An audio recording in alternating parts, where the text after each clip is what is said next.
అందరికీ నమస్కారం అండి. తెలుగు స్టోరీ బుక్ ఛానల్కి స్వాగతం.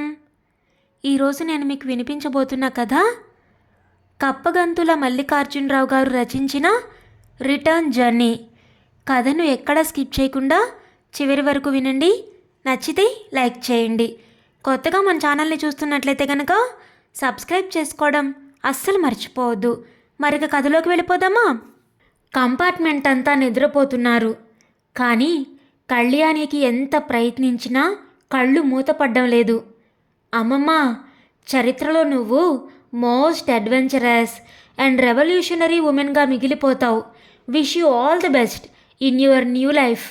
సికింద్రాబాదులో రైలెక్కించి సాగనంపుతూ దీప్తి అన్న మాటలే ఆమెకు రైలు శబ్దంలో కూడా వినిపిస్తున్నాయి. ఆయన ఉన్నంతకాలం తను మహారాణిలాగా బ్రతికింది. కొడుకులు తనకి చెప్పకుండా ఒక్క పని చేసేవారు కాదు. కోడళ్ళు మల్లెపూలు కొనుక్కోవడానికి కూడా తన పర్మిషన్ తీసుకునేవారు. ఆయన పోయాక క్రమంగా తన కిరీటాన్ని లాగేసుకున్నారు వాళ్ళు. సింహాసనాన్ని ఆక్రమించుకున్నారు.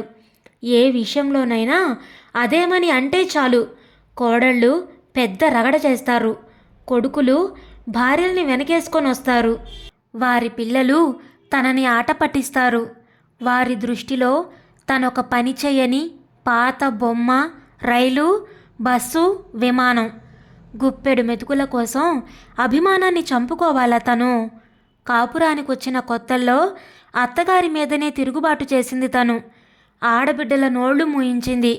అలాంటి తను వ్యక్తిత్వాన్ని చంపుకొని కొడుకులకి కోడళ్ళకి లొంగిపడి ఉండాలా? నో, తను పోరాడుతుంది, గెలుస్తుంది. 2 చేతులు కలిస్తే చప్పట్లే చప్పట్లు. అమ్మమ్మ, I like your revolutionary spirit. అణిగి ఉంటే మరింత అనగొడతారు ఎవరినైనా. అంతిమ విజయం విప్లవానికే. కానీ ఇలా మాటల పోరాటం వల్ల లాభం ఉండదు. Action, revolutionary action is the need of the hour. తుపాకీ గొట్టంలో నుంచే నన్నేం చేయమంటావో చెప్పవే.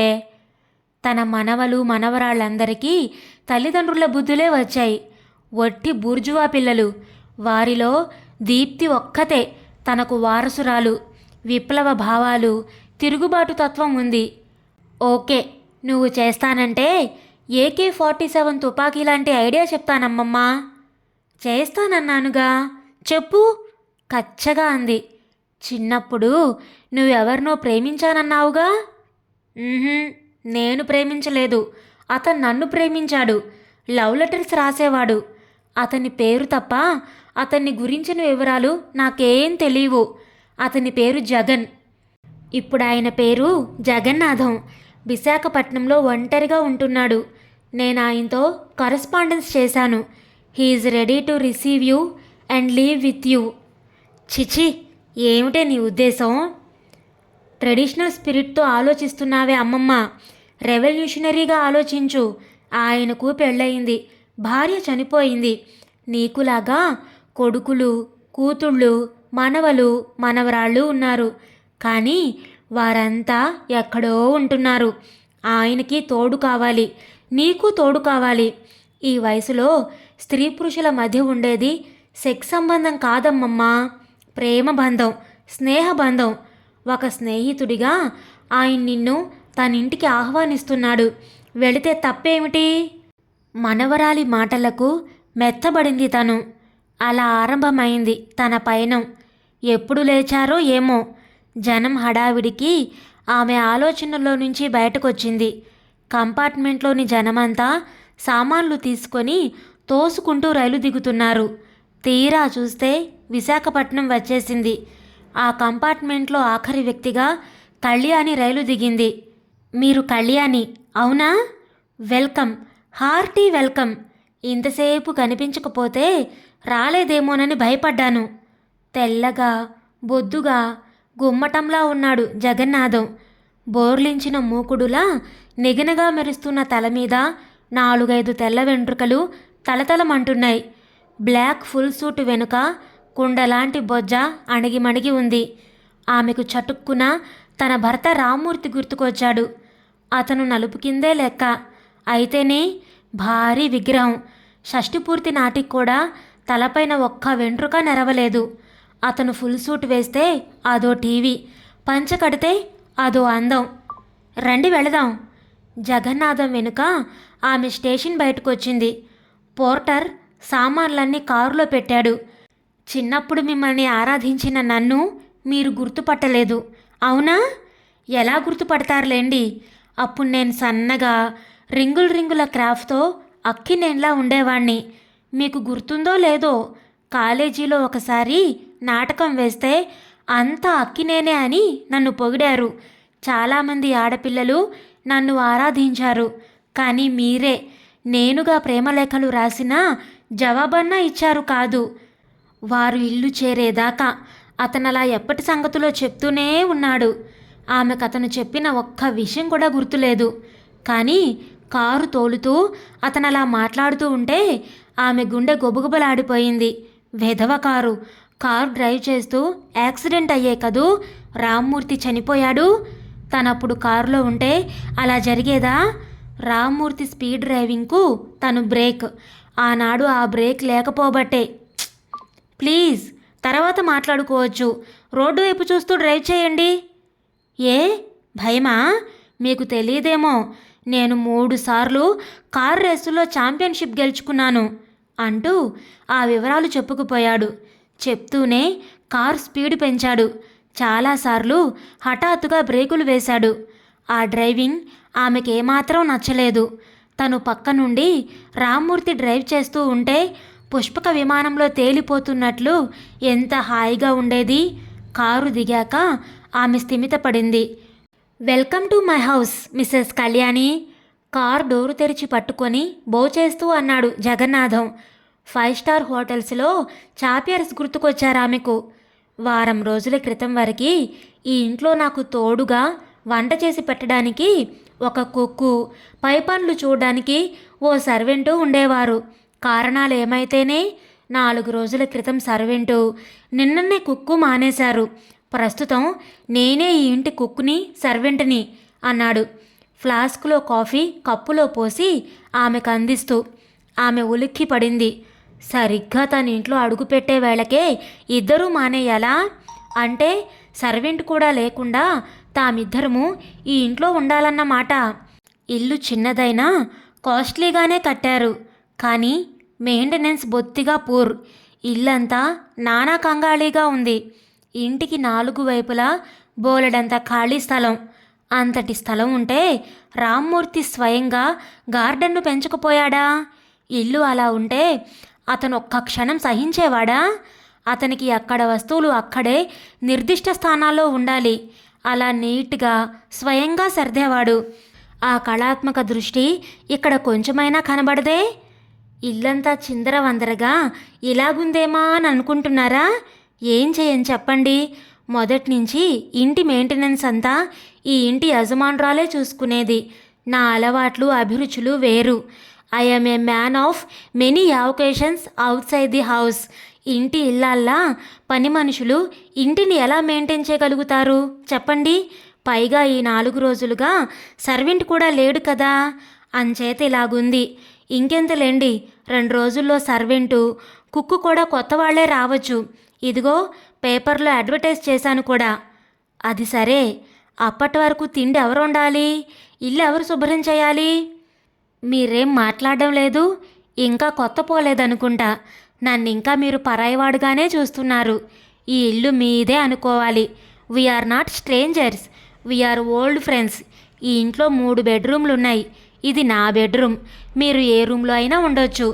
ఎక్కడో చోట సెటిల్ అయ్యి స్నానం ముగించి రండి, టిఫిన్ చేద్దాం. ఆమె స్నానం చేసి వచ్చేటప్పటికి బ్రెడ్డు, బటరు, జాము, ఫ్రూట్సు డైనింగ్ టేబుల్ మీద అమర్చబడి ఉన్నాయి. ఇదేమిటి? ఏ మీకు ఇడ్లీ సాంబారు, దోశలు అలవాటా? మా ఇంట్లో మొదటి నుంచి ఇవే అలవాటు.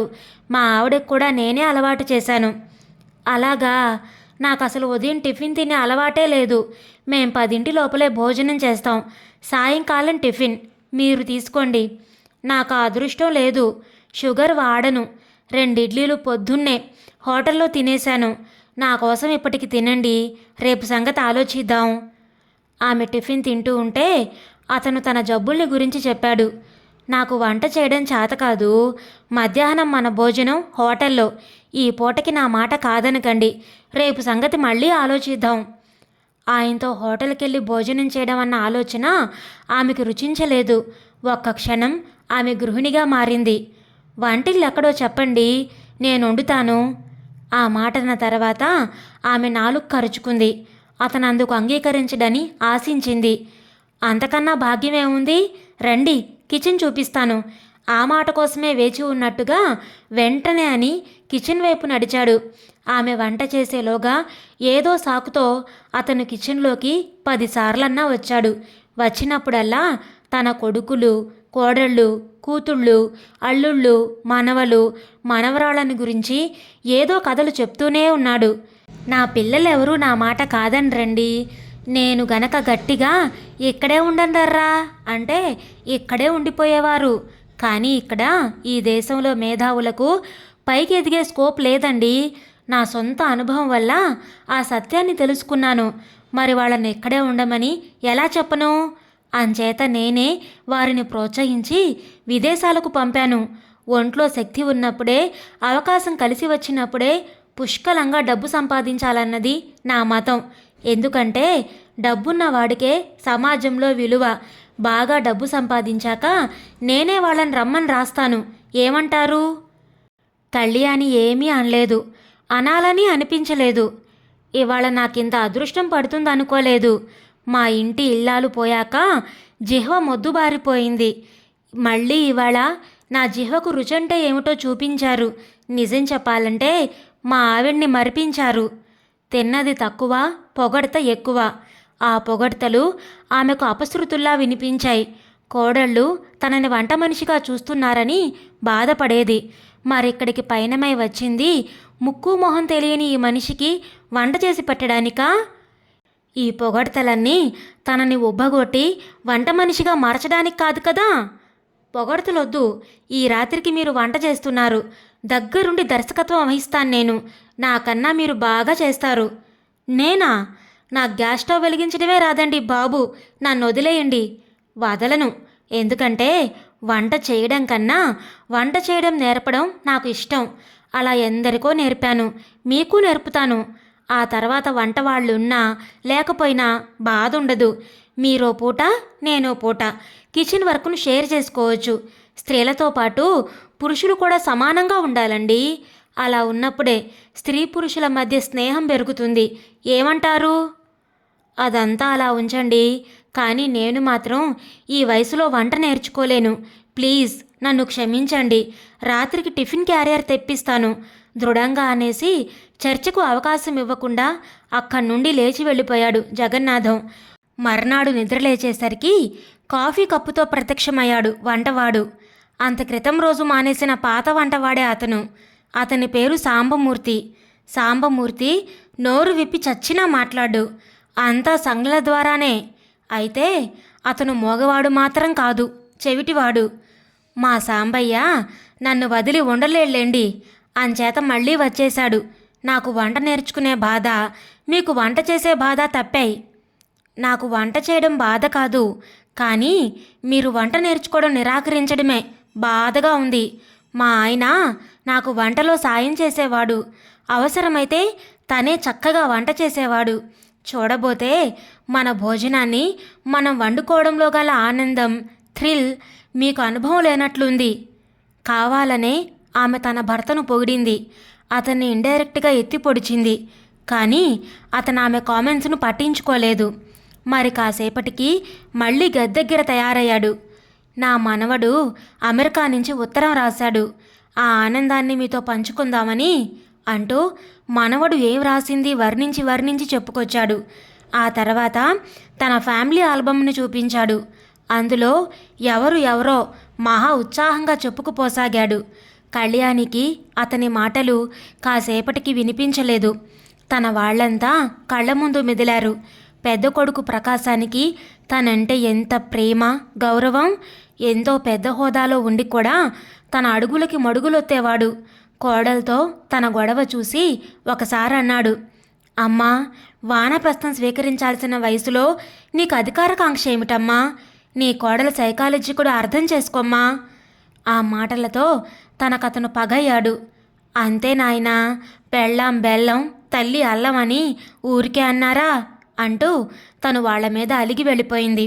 చిన్న కొడుకు మాత్రం ఏమన్నాడు కనుక, అమ్మా నీ చిన్న కోడలు ఉద్యోగం చేస్తుంది, తోటి వాళ్ళ మధ్య నీట్గా ఉండడం తప్ప తను మేకప్ ఎలా చేసుకుంటే నీకే, ఏ డ్రెస్ వేసుకుంటే నీకే, పెద్దవాళ్ళు అలాంటి విషయాలు చూసి చూడనట్లు పోవాలమ్మా, ఎవరి సరదాలు వాళ్ళవి.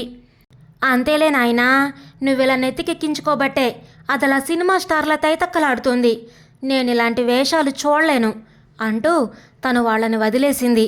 అమ్మా నీకు రోజు రోజుకి ఈగో మరీ ఎక్కువైపోతుంది, అన్నీలేం తప్పన్నారని వారితో పోట్లాడొచ్చావు.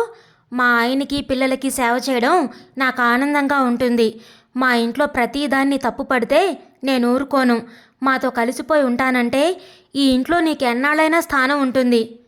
అంటే నీకు నీ పిల్లలకి సేవ చేస్తూ ఉండాలనా నీ ఉద్దేశం?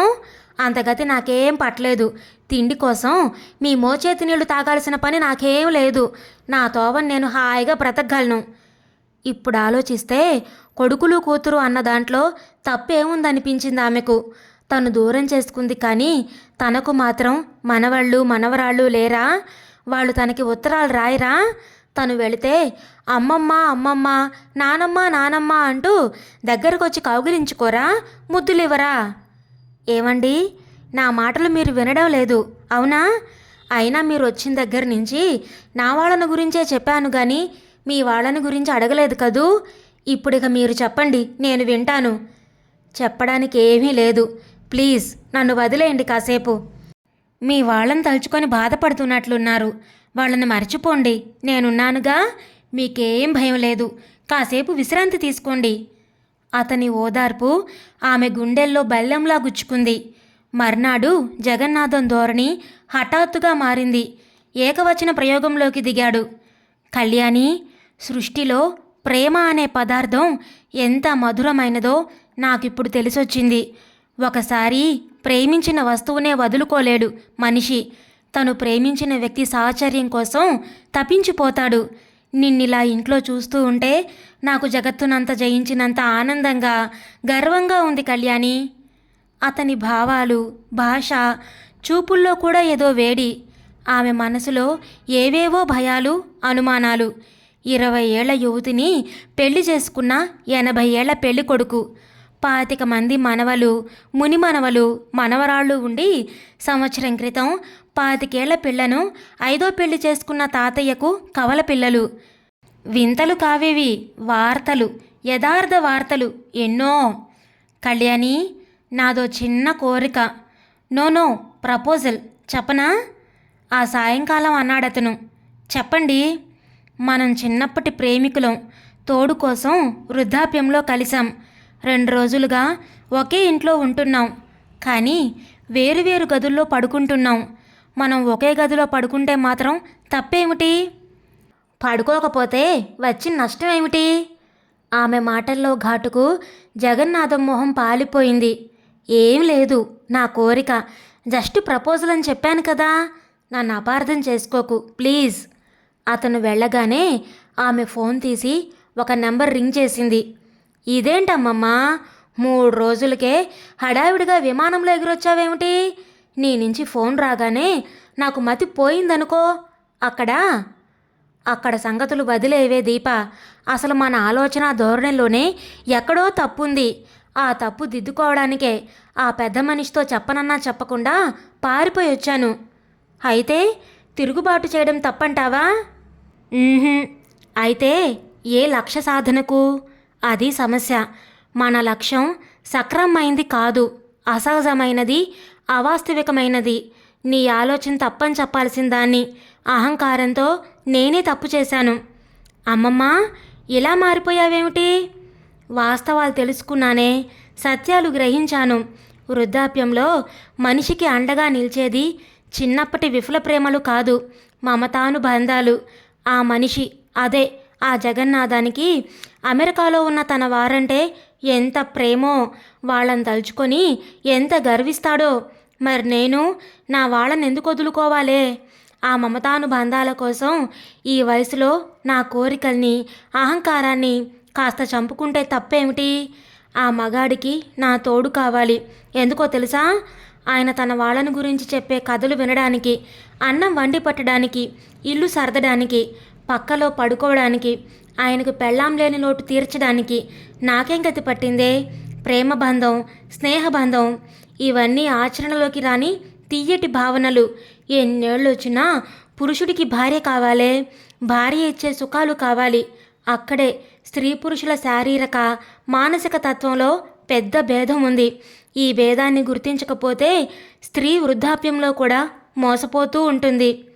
అదంతా అలా ఉంచమ్మమ్మా. కానీ నువ్వు అనుకుంటున్నట్టు జగన్నాథం గారికి తన వాళ్ళంటే ప్రేమ లేదు. బ్రతికి ఉండగా భార్య అంటేనే ఆయనకి ప్రేమ ఉండేది కాదు. అందుకు కారణం నీ పట్ల చిన్నప్పుడు ఏర్పడిన ప్రేమే. భార్య పోగానే పిల్లలంతా ఆయన్ని వదిలేసి వెళ్ళిపోయారు. ఆయన వాళ్ళ దగ్గరికి వెళితే అవమానించారు. అందుకనే ఆయనకు వారంటే కోపం, ద్వేషం, అసహ్యం. ఈ స్థితిలో నువ్వు ఆయనకు చెప్పకుండా వచ్చేసావంటే ఆయన గుండె ఆ షాక్ని భరించలేదు. అసలే ఆయన బీపీ పేషెంట్. కానీ ఆయన తన వాళ్ళను పొగుడుకుంటూనే ఉన్నాడే. అందుకు కారణం నాకు తెలీదు. కానీ నేను చెప్పింది మాత్రం యథార్థం. మనం ఇంటికెళ్ళి ఆయనకి ఫోన్ చేయాలి. కానీ నీకు తెలియని ఆ కారణం నాకిప్పుడే తెలిసింది దీపా. నేను చాలా మంచి పని చేశానని ఇప్పుడే ధ్రువపడింది. ద్వేషించే తన వారిని కూడా ఆయన అంతరంగంలో ప్రేమిస్తున్నాడు. మరి నన్ను ప్రేమించే నా వారిని నేనెందుకు ద్వేషించాలి? కొట్టుకున్నా తిట్టుకున్నా నా వాళ్ళ మధ్యన నాకు ఆనందం, తృప్తి దవ పొడవునా మనసులో అనుకుంటూనే ఉంది. అలా అనుకునే కొద్దీ ఆనందం, తృప్తి. ట్యాక్సీ ఇంటి ముందు ఆగింది. అంతా కళ్యాణిని ఆదరంగా రిసీవ్ చేసుకున్నారు. ఫోన్ రింగ్ అయింది. ఫోన్ నీకే అమ్మమ్మా, జగన్నాథం గారు. ఫోన్ తీసుకుంది కళ్యాణి. కళ్యాణి గారు, నన్ను క్షమించండి. మిమ్మల్ని అర్థం చేసుకోలేక ఓవర్ యాక్షన్ చేశాను. దొరికిన కాస్త తోడును చేతులారా జారవిడుచుకున్నాను. I am a fool, idiot. మంచి నిర్ణయం తీసుకున్న మిమ్మల్ని మనసారా అభినందిస్తున్నాను. Wish you all the best among your near and dear. Kalyani కామ్గా ఫోన్ పెట్టేసింది. ఇదండి ఈరోజు కథ. మీకు నచ్చిందా? నచ్చితే లైక్ చేయండి, షేర్ చేయండి. అలాగే మీ విలువైన అభిప్రాయాలను కామెంట్స్లో తప్పకుండా తెలియచేయండి. ఇంత మంచి కథను మనకు అందించిన కప్పగంతుల మల్లికార్జునరావు గారికి మనందరి తరపు నుంచి ధన్యవాదాలు తెలియచేసుకుంటున్నానండి.